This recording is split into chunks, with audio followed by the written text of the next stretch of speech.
Astăzi, la Merită Citit VIP, îl avem pe domnul Călin Stegerean, director al Muzeului de Artă din Cluj, autor al câtorva sute de coperți de carte.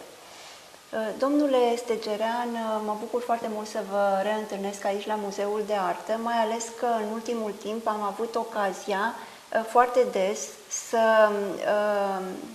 realizez filmări în unele săli din muzeu, în cadrul rubricii de prezentare de carte Merită Citit, și trebuie să vă spun că de fiecare dată mi-a făcut multă plăcere să revin în Muzeul de Artă.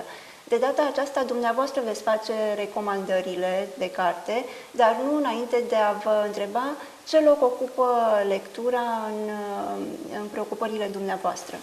Este foarte greu să vorbești despre lucruri fundamentale și cred că lectura se înscrie, în ceea ce mă privește, în această categorie. E o plăcere înainte de orice lectură, dar ea se constituie într-adevăr și ca instrument în ceea ce privește continuul acces la zona profesională pe care noi aici la muzeu acoperim. Suntem obligați în permanență să avem acele lecturi necesare care ne fac să putem răspunde atât nevoilor publicului, cât și principalii misiuni a muzeului, aceea de a conserva, cerceta și pune în valoare un patrimoniu pe care îl avem în gestiune. Spre ce gen literar se îndreaptă preferințele dumneavoastră? Traversez în clipa de față o perioadă în care mă interesează foarte mult jurnalele, memoriile, și asta vine după mulți ani în care am devorat cu adevărat romanul, povestirea, novela și așa mai departe. Dar în ultima vreme îmi dedic timpul lecturii acelor lucrări cu caracter de specialitate în ceea ce privește istoria artei sau lucrări de estetică. Cam astea sunt preocupările mele din ultima perioadă. Dar nu uit poezia la care mă întorc de câte ori am ocazia și îmi permite timpul, și mă întorc la anumiți autori pe care eu îi consider emblematici și fundamentali pentru formarea mea ca individ, dacă vreți. Vă petreceți foarte mult timp în preajma operelor de artă și v-aș ruga să-mi spuneți care este pentru dumneavoastră o carte importantă din punct de vedere profesional. M-am bucurat foarte mult când am aflat că o importantă editură de artă internațională, e vorba de Schira, a decis să publice o serie de volume sub genericul Arta secolului 20, pentru că în bibliografia de specialitate, cel puțin la noi, în România, această perioadă din istoria artei este puțin acoperită și mai ales sub aspectul traducerilor. De altfel și destul de puține titluri au fost din alte limbi au fost importate și de aceea m-am bucurat când într-o librărie clujeană am găsit acest volum. Restul mi le-am achiziționat folosind internetul.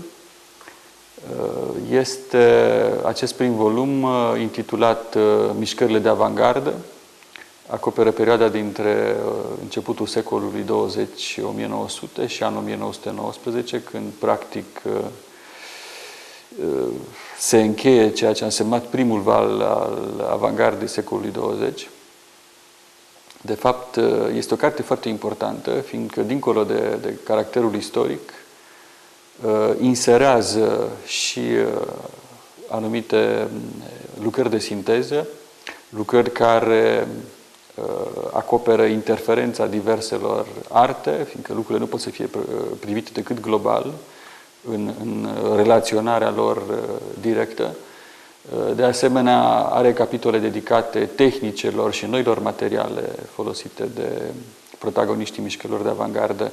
Este o lucrare foarte importantă, deoarece ne ajută să înțelegem, de fapt, arta secolului 20, mișcările fundamentale, ruptura față de arta trecutului s-a produs în această perioadă Și tot ceea ce a urmat nu este de fapt decât o consecință a acestor achiziții și dezvoltări petrecute la începutul secolului 20. Vă mulțumesc și ca titlu personal pentru recomandarea acestui album, având ca subiect mișcarea de avangardă. Nu voi rata să-l răsfoiesc și acum spuneți-mi care este cartea pe care n-ați putut să o uitați niciodată. Mă întorc cu mare plăcere la un autor, nu neapărat în această formă în care v-am adus-o și dumneavoastră ca să o vedeți, dar un autor care, poate nu întâmplător în contextul în care faceți această emisiune, se înscrie tot sub semnul avangardei. E un poet vizionar, un artist vizionar și vreau să vă spun că multe din lucrările de referință legate de avangardă, de avangardă artistică, sunt presărate cu citate din acest autor fundamental, la noi prea puțin cunoscut, însă cred că se întâmplă în adolescență, când am citit prima dată poeziile sale și mi-au rămas ca un factor extrem de percutant. Uneori au o violență și o cutezanță care, cel puțin în anii aceia, era totuși un fapt rar. E vorba de Rimbaud. Eu l-am aici într-o ediție bibliofilă pe care am cumpărat-o de la Veneția. Este în această casetă, o casetă care se deschide și conține acest volum de buzunar și îmi place această formulă, fiindcă poate fi ușor luat în orice bagaj și practic este opera completă, așa cum se vede și pe coperta exterioară. Este cu adevărat un autor de referință și un autor a cărui viață, dincolo de operă, înseamnă, cred că, foarte mult pentru lumea contemporană. Este un artist francez care, în plină glorie artistică, a rupt-o cu Franța și și-a petrecut restul vieții în Africa, ca negustor. A avut o viață de aventurier, dar faptul că a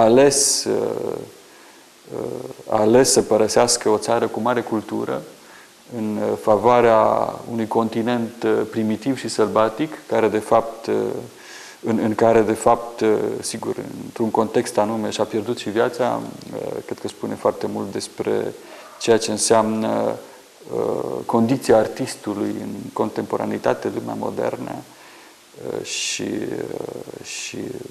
reacția sa la această modernitate agresivă.